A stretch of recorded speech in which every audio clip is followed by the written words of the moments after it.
Psaume 118, strophe 1.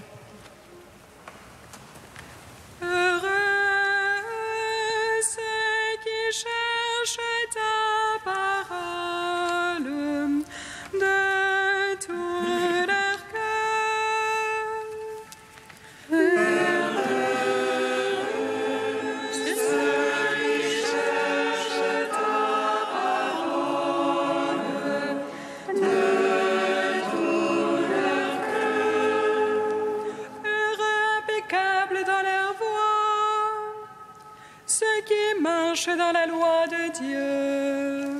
Et regardons son témoignage.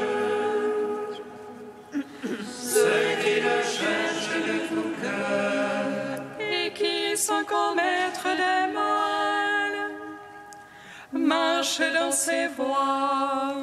Toi qui promulgues tes préceptes, observez entièrement. Puissent mes voies se fixer à observer tes volontés. Alors je règne honte en me voyant tout désordre. Je rendrai grâce en droiture de cœur, instruit de tes justes jugements. Tes volontés je les veux observer. Ne me délaisse pas entièrement. Gloire au Père, au Fils, au Saint-Esprit, pour les siècles des siècles. Amen. Ceux qui cherchent ta parole de tout leur cœur. Psaume 14. Je vous envoie parmi les nations, Alléluia, Alléluia, pour proclamer mon évangile jusqu'au lointain du monde. Je vous envoie parmi les nations, Alléluia, Alléluia, pour proclamer mon évangile jusqu'au lointain du monde. Seigneur qui entrera sous ta tente, habitera sur ta sainte montagne. Celui qui marche en parfait, celui qui agit en juste, Lui dit la vérité de son cœur, sans laisser courir sa langue. qui ne laisse en rien son frère, ne jette pas l'opprobre à son prochain.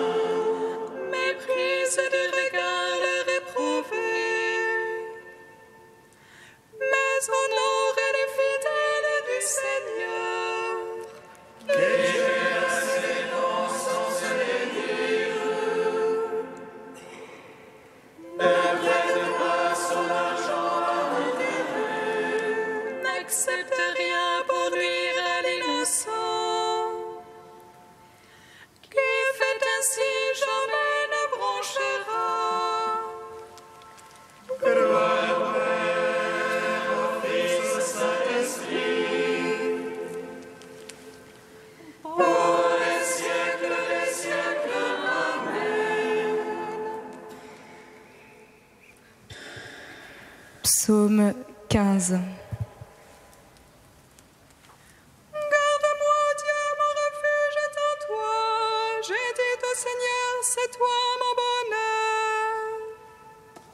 C'est rien qu'on tient pour sacré dans le pays. Ceux qui s'y attachent les couvrent de gloire. Ils multiplient leurs idoles, ils courent après. Jamais je ne mettrai leur nom sur mes lèvres. C'est toi qui garantis mon lot. Le commandement est un encours de délices. Oui, mon domaine est pour moi magnifique. Je bénis le Seigneur qui se fait mon conseil. Oui, la nuit mon cœur m'avertit. Je garde le Seigneur devant moi sans relâche. Puisqu'il est à ma droite, je ne puis chanceler. Aussi mon cœur exulte et mes entrailles jubilent.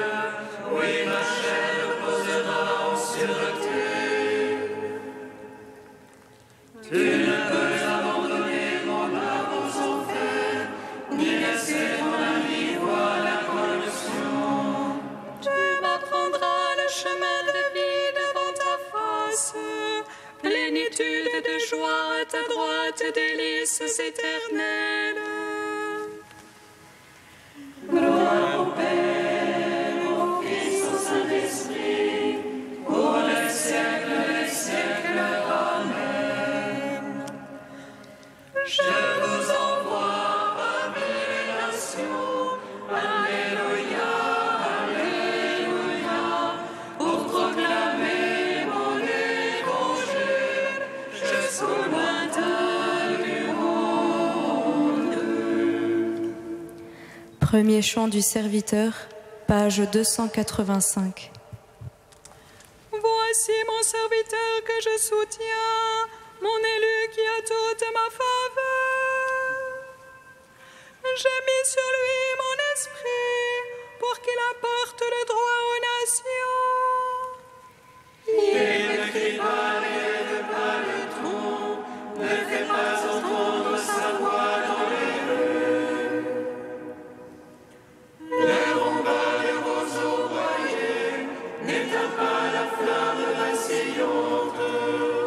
À coup sûr, il fait connaître le jugement, les îles attendent ses instructions. Il ne vacille pas, n'est pas broyé, tant que le droit est établi sur terre. Ainsi parle le Seigneur, qui a créé et déployé les cieux. Lui qui a fermé la terre et produit sa végétation. Je t'ai appelé dans la justice, je t'ai pris par la main. Je t'ai modelé puis destiné à être l'alliance de la multitude. Je t'ai fait lumière des nations pour ouvrir les yeux aveuglés. Tirer du cachot des prisonniers, de prison les habitants des ténèbres. C'est moi qui suis le Seigneur, tel est mon nom. Je ne céderai pas ma gloire à un autre, ni aux idoles la louange qui m'est due. Rendons gloire au Père Tout-Puissant, à son Fils Jésus-Christ le Seigneur. À l'Esprit qui habite en nos cœurs, pour les siècles des siècles. Amen.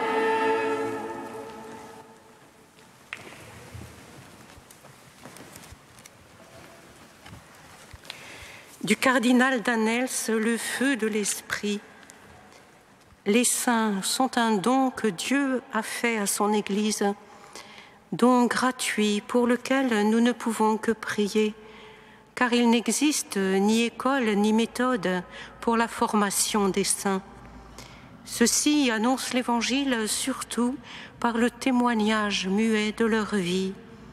Ils rayonnent le Christ comme un poêle au foyer. Tout le monde vient se mettre autour du feu pour se réchauffer. Ce qui fait le rayonnement des saints, c'est sans doute la profondeur de leur foi et la fermeté de leur espérance. C'est plus encore l'intensité de leur amour. L'amour porte son fruit comme une maman porte son enfant, sans précipitation, patiemment, avec tendresse, jusqu'au jour de la naissance. C'est de cette manière que Marie fut évangélisatrice. C'est de cette manière encore que Moine et Monial évangélisent. Ainsi l'ont fait, par exemple, toutes les carmélites, depuis Thérèse d'Avila et Thérèse de Lisieux jusqu'à Edith Stein. Les saints, y compris ceux qui vivent leur sainteté dans l'anonymat de leur existence quotidienne, sont plus indispensables à l'annonce de l'Évangile que les grands prédicateurs, car l'amour est le premier de tous les charismes. Après avoir énuméré toutes sortes de dons accordés aux chrétiens, Paul écrit « Je vais vous indiquer une voie infiniment supérieure. S'il me manque l'amour, je ne suis rien. L'amour ne disparaît jamais. Les prophéties, elles seront abolies. Les langues, elles prendront fin. La connaissance, elle disparaîtra. Recherchez donc l'amour.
Avec les apôtres remplis de joie, nous te bénissons, Christ ressuscité, tu nous donnes la vie.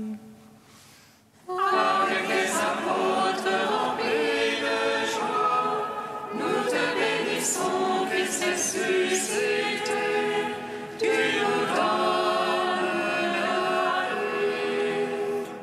Quand Barnabé arriva à Antioche, voyant les effets de la grâce de Dieu, il fut dans la joie. Avec les apôtres remplis de joie, nous te bénissons, Christ ressuscité, tu nous donnes la vie. Lecture du livre des Actes des Apôtres. À Antioche, un grand nombre de gens étaient devenus croyants et s'étaient convertis au Seigneur. L'Église de Jérusalem entendit parler de tout cela et l'on envoya Barnabé jusqu'à Antioche. À son arrivée, voyant les effets de la grâce de Dieu, il fut dans la joie. Il les exhortait tous à rester d'un cœur ferme, attachés au Seigneur. C'était un homme de valeur, rempli d'Esprit Saint et de foi. Une foule considérable adhéra au Seigneur. Barnabé repartit pour aller à Tarse chercher Saul. Il le trouva et le ramena à Antioche. Pendant toute une année, ils furent ensemble les hôtes de l'Église. Ils instruisirent une foule considérable. Et c'est à Antioche que pour la première fois, les disciples reçurent le nom de chrétiens. Or, il y avait dans cette Église d'Antioche des hommes qui prophétisaient et enseignaient. Barnabé, Siméon surnommé Niger, Lucius de Cyrène, Manaën, ami d'enfance du prince Hérode, et Saul. Un jour qu'ils célébraient le culte du Seigneur et qu'ils observaient un jeûne, l'Esprit Saint leur dit : « Détachez pour moi Barnabé et Saul, en vue de l'œuvre à laquelle je les ai appelés. » Après avoir jeûné et prié et leur avoir imposé les mains, ils les laissèrent partir. Gloire à toi, ô Dieu vivant, gloire à toi. Gloire à toi, ô Dieu vivant, gloire à toi.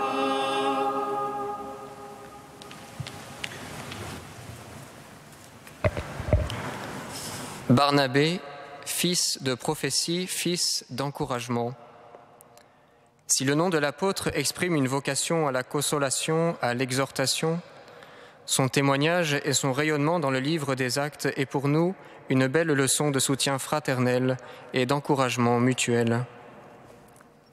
Quelques versets nous parlent en effet avec éloge de ce Joseph, surnommé Barnabé, qui vendit son champ et en remit le montant à la disposition de la communauté.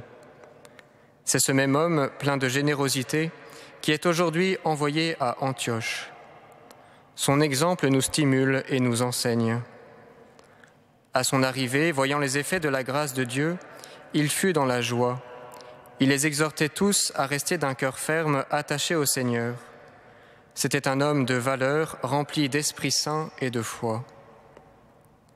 L'exemple de Barnabé est pour nous plein d'enseignements. Par sa manière d'appréhender les événements et d'être en relation avec la communauté, l'apôtre nous apprend à vivre l'exhortation, la consolation et l'encouragement. Il nous donne 3 clés pour entrer dans cette attitude du cœur et il nous invite à redécouvrir la gratuité. Barnabé est tout d'abord un homme de foi rempli d'Esprit Saint. Il sait discerner la grâce de Dieu à l'œuvre dans les cœurs, il contemple et il s'émerveille. Barnabé est ensuite un homme de joie. Il sait se réjouir et rendre grâce. Il vit la louange, il vit en Dieu, et par cet enthousiasme débordant, il se fait témoin de cette vie de Dieu en chaque frère, de sorte qu'une foule considérable adhère au Seigneur. Barnabé est enfin un homme de parole, qui sait tout à la fois exhorter, consoler et encourager. Cette exhortation n'a rien d'un discours moralisateur, elle est plutôt une parole du cœur qui éveille le prochain à la grâce de Dieu. Ce n'est pas d'abord une œuvre humaine, mais davantage une action de l'Esprit Paraclet, qui révèle le frère, qui relève le frère avec douceur par une parole de réconfort. La parole donnée pourra parfois être ferme et résolue, car elle devra maintenir tout à la fois vérité et charité, mais elle introduira la liberté, à la paix et à la joie. L'exhortation, ainsi vécue, édifie la communauté et fortifie ses membres dans leur vocation personnelle. Par son ministère, Barnabé a pu introduire Paul au sein de la communauté d'Antioche. Par sa parole, il a permis à Paul de devenir à son tour apôtre. Il a ouvert également le cœur de ses frères à la vocation et à la mission de Saul, devenu Paul. C'est ainsi que pendant toute une année, ils furent ensemble les hôtes de l'Église, ils instruisirent une foule considérable. Frères et sœurs, à travers l'apôtre Barnabé que nous célébrons en ce jour, le Seigneur nous invite à soigner nos relations fraternelles en les envisageant avant tout comme un don de Dieu et un lieu de grâce pour l'Église. Encouragez-vous mutuellement chaque jour, tant que vaut cet aujourd'hui, nous rappelle également la lettre aux Hébreux. Le sacrement du frère nous fera grandir et viendra souvent nous guérir et nous relever. Soyons comme Barnabé, des fils de prophétie, en devenant des hommes et des femmes remplis de foi, par l'ouverture de nos cœurs aux motions de l'Esprit Saint. Mais soyons aussi comme Barnabé, des frères et sœurs d'encouragement dans nos relations mutuelles, que ce soit en famille, en paroisse, en communauté. Que le Seigneur nous donne de grandir ainsi dans la fraternité et nous fasse entrer dans la joie de la visitation.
Fais grandir, Seigneur, ton Église et garde la cité.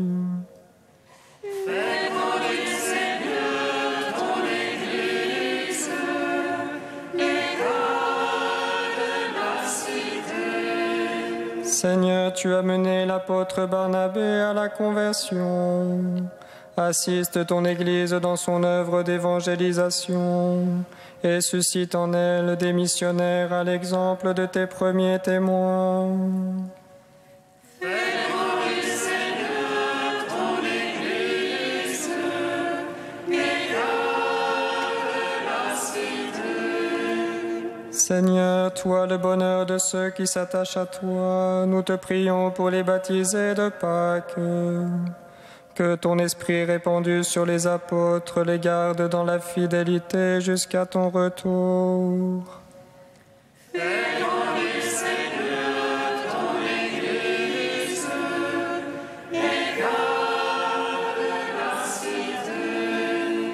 Seigneur, force de la vie de l'Église, nous te prions. Accorde à ceux qui te reçoivent dans l'Eucharistie la joie de la vie éternelle. Fais grandir, Seigneur, ton Église et garde la cité.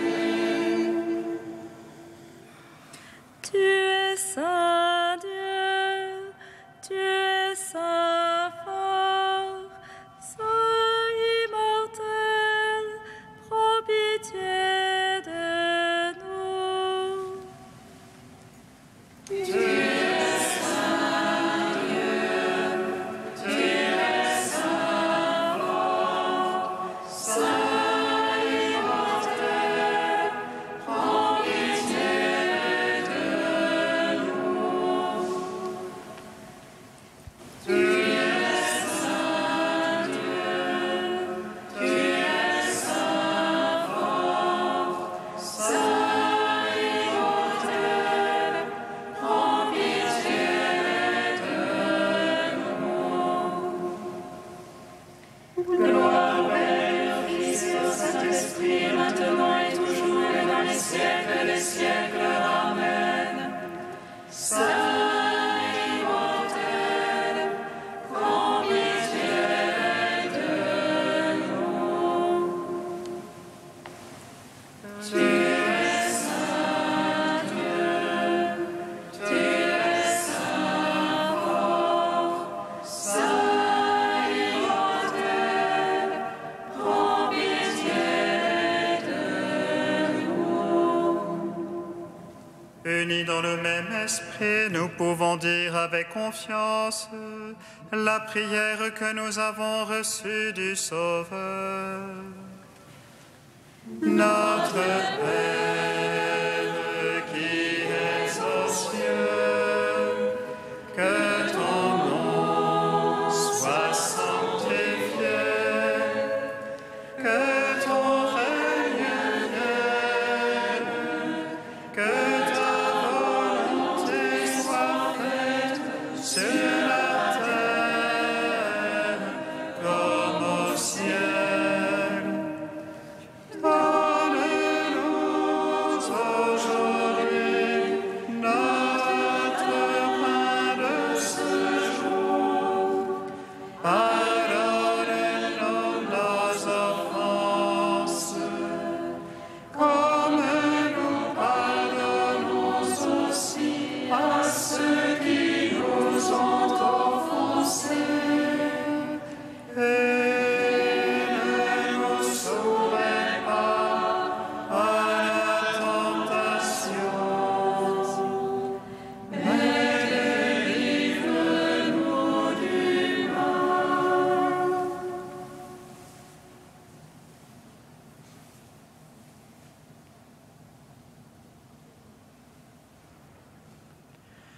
Dieu qui a dit de mettre à part Saint Barnabé, cet homme plein de foi et de l'Esprit Saint, pour qu'il apporte aux païens le massage du salut, fait que l'évangile du Christ, dont il fut l'apôtre courageux, soit encore annoncé fidèlement en parole et en acte. Par Jésus-Christ, ton Fils unique, notre Seigneur et notre Dieu, qui vit et règne avec toi et le Saint-Esprit, maintenant et pour les siècles des siècles.